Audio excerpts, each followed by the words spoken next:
Welcome to Mighty Married Moms. Join us at our kitchen table twice a week as the Mighty Married Moms, Debbie, Linda, Wendy, invite spectacular guests to weigh in on staying sexy, vibrant, and healthy, building marriages with soul-satisfying connection, raising happy, healthy, successful kids. Conversations with Mighty Married Moms will bring you closer to the life you really want. Episode 109. Today's show is brought to you by Deborah C. Owen, Family and Life Coach at youcanraisegreatkids.com. If you are tired of worrying about the choices your kid is making, or tired of the stress of constantly arguing with your kids, or them arguing with each other, then don't wait until you are truly desperate. Get the help you and your family need and deserve today. Connect with your kids with calm compassion. Call Deborah Owen at 978-835-4354. Hi everyone, welcome back to Mighty Married Moms. I'm Debbie Owen from youcanraisegreatkids.com. And I'm Linda Tighe from allwellbreaksloose.com. And I'm Wendy Williams from connectagain.org. All right, and we had a wonderful conversation with DeAnn and Jared Jennette, who are from embraceparentcoaching.com. They have had quite a journey with their kids. Wow. And have come out on the other side and have so much great information to share with parents who are struggling with challenging kids, whatever those challenges might be. Yeah, hard-earned wisdom that they're now able to. One of the things that she was almost a throwaway line was that she said that we learned so much about how to raise our two boys, one of whom was adopted and had attachment issues, and the second child actually had some sort of undiagnosed medical condition for which the wisdom of how to take care of his symptoms was misdirected for the first 6, 8, 10 months of his life. Like and then once they finally figured out the diagnosis, they shouldn't have been doing what they were doing the last 6 or 8 or 10 months. But so the child has some, like trust issues and some stuff went on, and he developed ADHD later on because of this all this problem. other stuff, yeah. But so they've had some challenging children. But what they learned through study, through trial and error, through prayer, through whatever it was that they did to really try to get to this, they were able to say to other parents who had challenging kids, maybe with not identical issues, but they said, try this, it worked for us. And everything that they lobbed worked for other people. So they're able to kind of develop their own model of child rearing and child care. It's fascinating how, it came out of, Well, it came out of trial and error. They're scratching their own itch, essentially, Yes. right? They found they had a problem, they needed to solve it, they did the research, they became experts at it, and now they're able to share that expertise with other people. And it works. Yeah. It works. It's just plain works. Yeah, it's great stuff. Yeah. Yeah. So some of the things that they talked about were, and I love this, giving yourself grace. DeAnn talked about how difficult things were for her for such a long time, and to be able to pull back and just give yourself grace and say, it's okay. I don't have to be perfect. Yeah. My house doesn't have to be clean today. And today's a bad day, but if life goes along like it's been going, there are going to be some good days coming up ahead. I'm not going to be living in bad for the rest of my life. So yes, and just give yourself some breathing room when you're in this challenging thing with kids. And she was with these kids full time as a stay-at-home mom, right? Right. Yeah. And they put themselves in position to get help. Whether that was moving to a new place where they had more neighbors, or if it was getting professional help when she was going through some depression. I mean, that's a really important thing, is if you're going through a challenging time, Ask for help. Don't hesitate to ask for help. Absolutely. And then be aware, on the other side of that is be aware when you have family or friends who are going through a challenging time. Maybe you do need to clean your house, but maybe it's more important to make a dinner for somebody else and help them too. So I think that's the other way of looking at it as well. That's a good point. Yeah. It's a really good point. Yeah. And they talked about how they learned to set priorities, which is what Wendy was just talking about, and identifying what has to get done today and what can be put off. Right.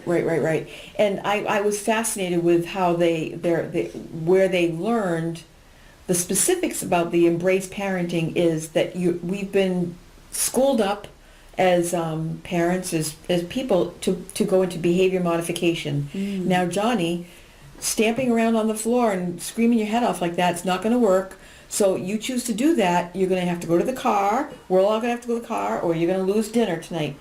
It's not going in. No. It's not going in. It's not solve the making any problem. sense. It's just not going in because the child is in a very the brain is in a primitive, fear-based, protection space, and that ability to think like, oh, make a choice between going into the car or staying crying, that's not happening. And we're asking the child to make those decisions, and that's not even accessible to them. No. No human brain. And so we've been doing it wrong for a long time, this behavior modification thing, and that's like such a brilliant, like you said, you come from that model yourself, but they were able to frame it in a very logical, easy way to grasp, like, it's not working. So what we have to do is decrease that fear hormone, which is called cortisol, and increase the, okay, things are all right, and I'm soothed hormone, which is called oxytocin. The best way to do that is to come alongside somebody and soothe them and bring the bad stuff down and bring the good stuff up, and then they can start to think and make choices. Yeah. How many bad interactions have I had that didn't go all on those lines?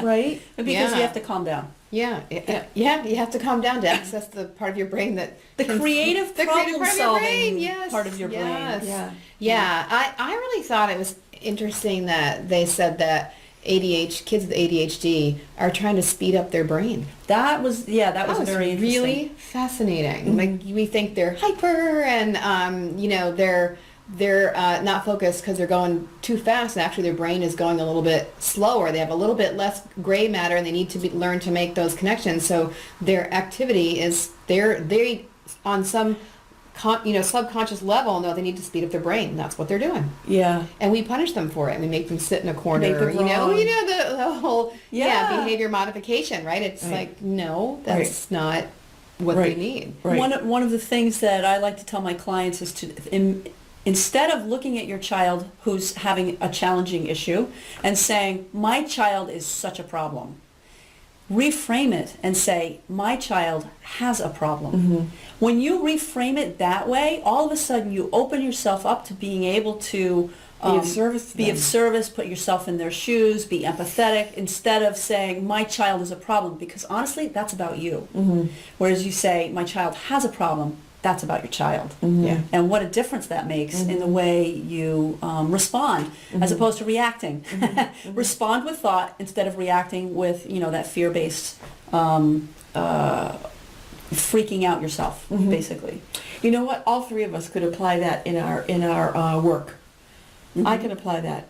My husband isn't a problem. My husband has a problem. Right. Linda, take it from here. Right. My clients aren't fat slobs who don't know how to eat right. My clients have issues with their ability to process food or eat food or whatever, or and a lot of it's mental too. Right. Yeah. So Absolutely. no doubt think about it. In any realm, we could say that. It's not to distance ourselves and say, you got a problem. No, it's they have a problem, and maybe there's a way that I can be of service. If it's not me, maybe I'll call up Auntie Debbie or call up Auntie Linda, and they can deal with, or something. Somebody can offer something that I can't. But to reframe it that way is so great. It's a great idea. Yeah. And then I also liked what they talked about too, and you brought this up, the behavioral modification, and that's reminds me of the whole school thing. One of the reasons I left teaching is because we still are an industrial-based society, and at least in the way we think about things, instead of recognizing that we need to move way past that. And so schools are still based that way, and a lot of relationships are based that way. And you're just a cog in the wheel. And if you get out of line, then the wheel falls off. And that is the way our schools are set up, and that's the way a lot of parents parent. Yeah. It's tough. It is tough. Whereas if you come from the place of, oh, my child has a problem or my student has a problem, and come with empathy, open arms, saying, how can I help you? I understand that that's a completely different frame. And it's then stay in line, snap to, you can just see the ruler coming down on somebody's knuckles. Right? That if not in actuality, just emotionally, mentally, that's what's going on. Somebody's slapping you down for getting out of alignment. Yeah. And here's the thing about, one second, Lynn, I'll let you go. Here's the thing about empathy that they talked about too, which is critical, is you don't have to agree with what their problem is. Right. You don't have to say, You are totally wrong on that. You can just say, oh, I'm so sorry. I understand that that's a problem for you. I understand, for instance, if you're talking to your teenager, I understand that you really wanted to go out with your friends tonight, but we all agreed that we were going to, and even though we agreed that we were going to spend family time, I understand that that's a problem for you. I'm really sorry about that. Just sincerely, genuinely offering empathy for their point of view, whether or not you agree with it, will let them feel like they're heard. And as DeAnn said, they'll feel felt. And that's really important. That was a great expression. Yeah. What were you going to say? I was just going to say that, from my own experience with my kids through school, there's so many wonderful teachers out there that really do understand this on a lot of levels, and they're really trying to implement it, even though society as a whole, we still have these standardized tests, and they still have all these regulations and rules for teachers, and then they have to show certain things. But individual teachers, I think it is shifting. It's definitely shifting. There's now they want to try to not have winners in sports, right? When they're little, they want everyone to be a winner and everyone to get a prize of some kind. So I think they're starting to try to figure out, not that that's good or bad. Right. I just think it's a shift pros and cons to we that. recognize that, maybe that's not helpful for every kid, so let's try this now. So they're trying to implement what within their ability, what they can do in the system that they're in. They're trying to put those things out there, I think. My goodness, when I grew up, my teachers still had paddles. Wow. Really? I saw a kid get paddled in fourth grade. School? Wow. He had to stand in front of the class, bend over with his butt facing us, and the teacher took a big naked paddle. butt? Not a naked Oh, butt. thank God. No. No, but still, the teacher took a big wooden paddle and hit him in front of everybody. Oh, That's incredible. Isn't that stunning? I grew up in a little town. I bet that kid is still dealing with issues Of from course. that. Right? The shame, the humiliation. Oh my gosh. right. Yeah. That's incredible. Isn't it? So, at least we're not doing that, Teachers can't do that anymore. Well, and I hope parents don't do that. I know. Listen, I'm going to take a stand on this.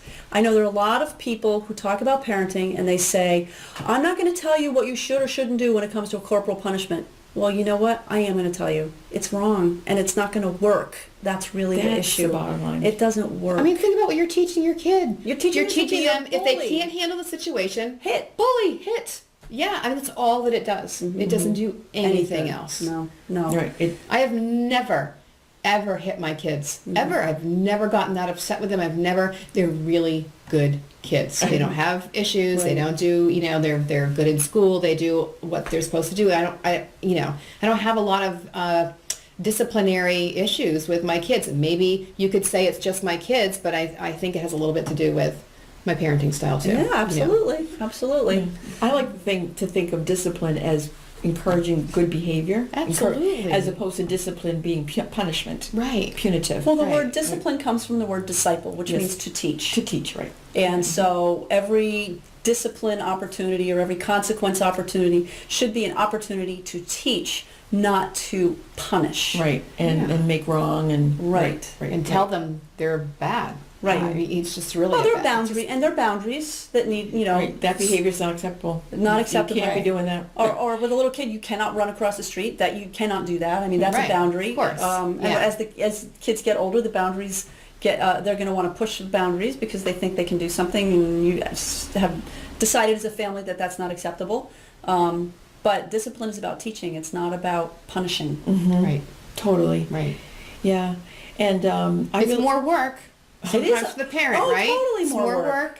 A lot of talking, a lot of going through stuff, right? It's kind of easy to go sit in your room and think about it. That's a really good point. It's a good point. It's a lot of work. It's a lot of work. But you know what? You'll have a better relationship. Oh my gosh, years down the road, you have a much better relationship with your kids. Yeah. Right. Yeah. Right. I'm glad you took a stand. I think it's important too. Yeah. I do. Yeah. Yeah. Take a stand. We're all going to take a stand. That's We're right. taking a stand. No Mighty married corporal moms are taking a stand on No that one. corporal punishment. Which is it corporal?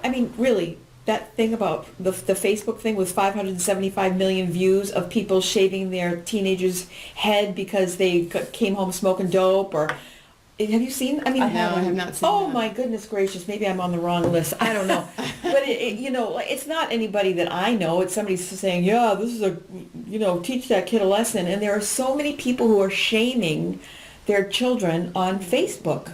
I can't even grasp it. Not only shaming, but like I said, physically shaving somebody's hair because, I'll teach you a lesson, or taking their laptop and blowing it up and killing it with a shotgun because they were, they broke curfew or whatever.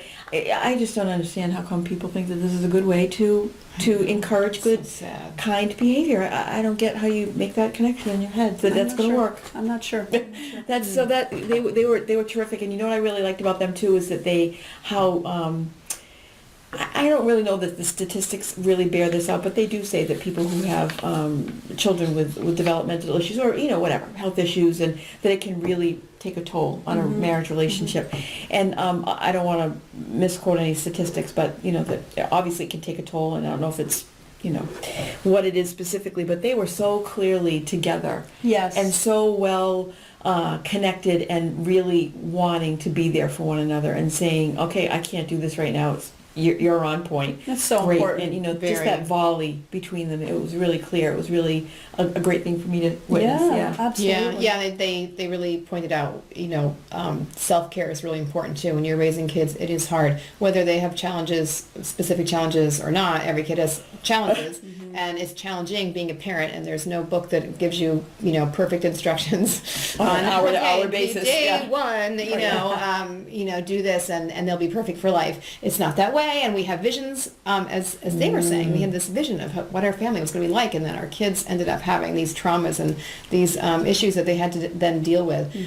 So I really thought, I like the way they phrased, let behavior be a sign of something, not a bad thing necessarily. If a kid's having a It's a tantrum, signal, right? It doesn't mean they're being a bad kid or that's not appropriate behavior. Yes, it's not, but it's but first think, okay, what's really going on for What's my the child? problem My that they child have? has a problem that they're unable to solve and deal with right now, and they're crying for help.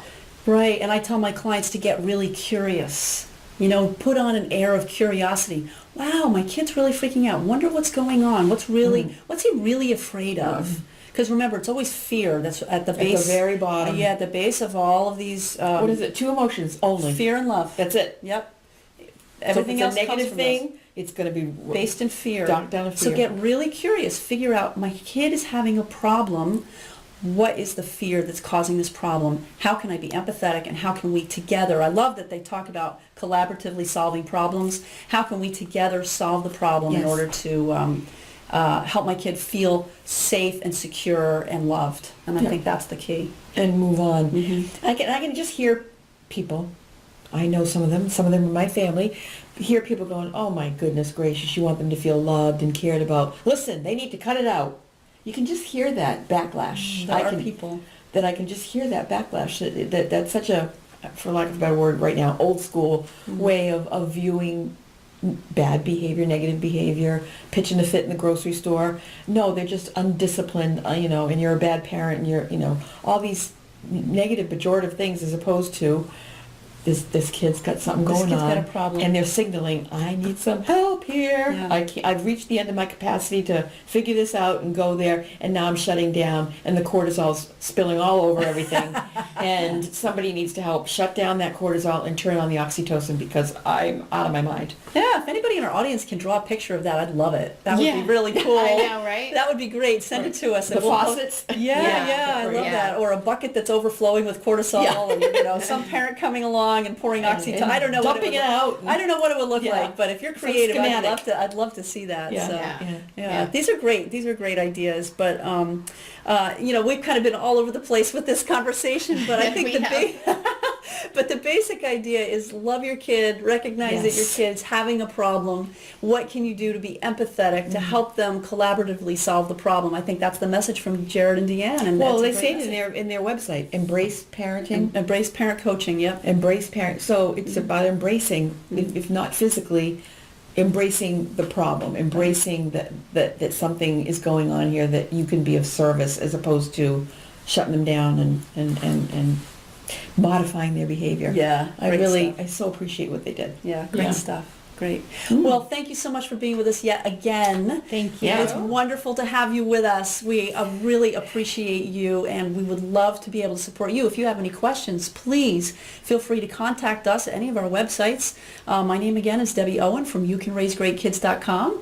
And I'm Linda Tighe from allwellbreaksloose.com. And I'm Wendy Williams from connectagain.org. And we would love to be able to help you. And in the meantime, we'll ask you please to share this episode with your family and friends and let people know that you are getting a lot out of this show. And also go to iTunes and leave us a rating and a review. That would be terrific. So until next time, we will wish you a wonderful week. And we are the Mighty Married Moms. And take care. Have a great week. Thanks. Have a great week. Thank you for joining us for this episode of Mighty Married Moms. Tune in twice a week on Mondays and Thursdays to meet fascinating and inspiring guests who will help you create the life you've always wanted. You can find these episodes and special gifts just for you at mightymarriedmoms.com, as well as a link to our Facebook community, where we continue the conversation around the kitchen table. Please also help share the love by leaving a review on iTunes. We'll see you next time.